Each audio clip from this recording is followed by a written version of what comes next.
Hello and welcome to my channel. I just want to thank you for being here with me today.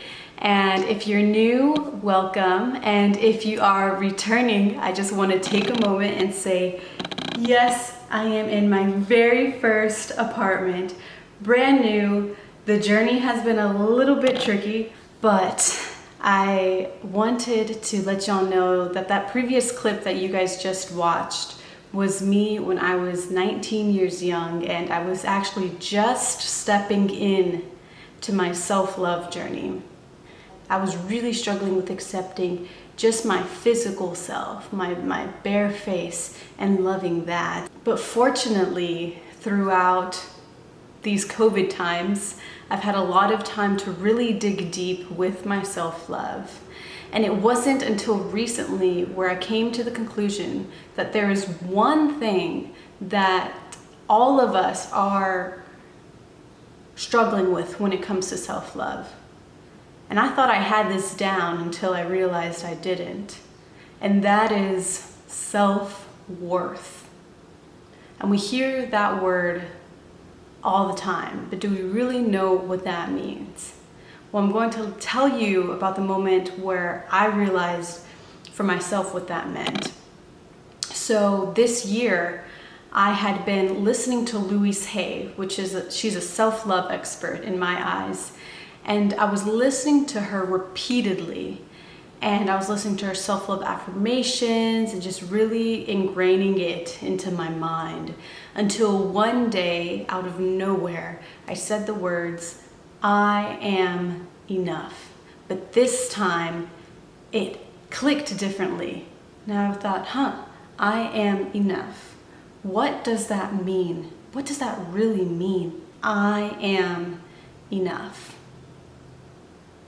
And the longer I thought about the question, I came to the conclusion that the words I am enough is another way of saying I fully and lovingly accept all of me, all that I am, all that I've been, and that there is no amount of guilt, shame, or resentment that can ever overpower that loving acceptance of myself, that I am good enough to have great things in my life, to do great things in my life, to have great relationships in my life, to experience great things in my life. All of that, I am worthy of all of that, and that there is nothing that can ever take that away from me but me. And that made all the difference. And it's really the reason why I'm in front of the camera right now. I do want to share a little bit about the journey moving here to San Marcos, Texas, right outside Austin, Texas. Shout out, comment below if you live here. I did go through some, I guess you could say, post-move effects or post-move depression, or maybe even a little bit mix of COVID times of depression and feelings of loneliness and sadness and uncertainty. What I've learned from my experience recently is that embracing self-love isn't always flowers and rainbows. Sometimes it's crying and sleeping in and just grieving. Sometimes it's being strong enough to hold that space for you to feel through your pain in order to make room for better and good feelings to come in. And that, you can just replay that because it is so true. But I am so happy to be here. I hope you guys took something away from this video. If I said anything that really resonated with you or spoke to you, please comment it below so someone else can read it and hopefully it'll speak to them too.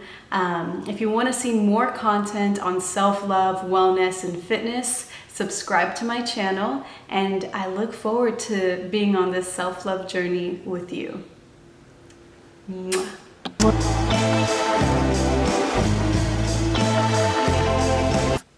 And as for a special bonus clip For any of you who are personally struggling with just loving your bare face, try this first thing in the morning and last thing before you go to bed. When you first wake up, like I have just now, look at yourself in the mirror with a bare face and say, I love you. I love your natural beauty. You are beautiful. And do that last thing before you go to bed. And try that for 1 full week and let me know what it does for you. I'll see y'all again.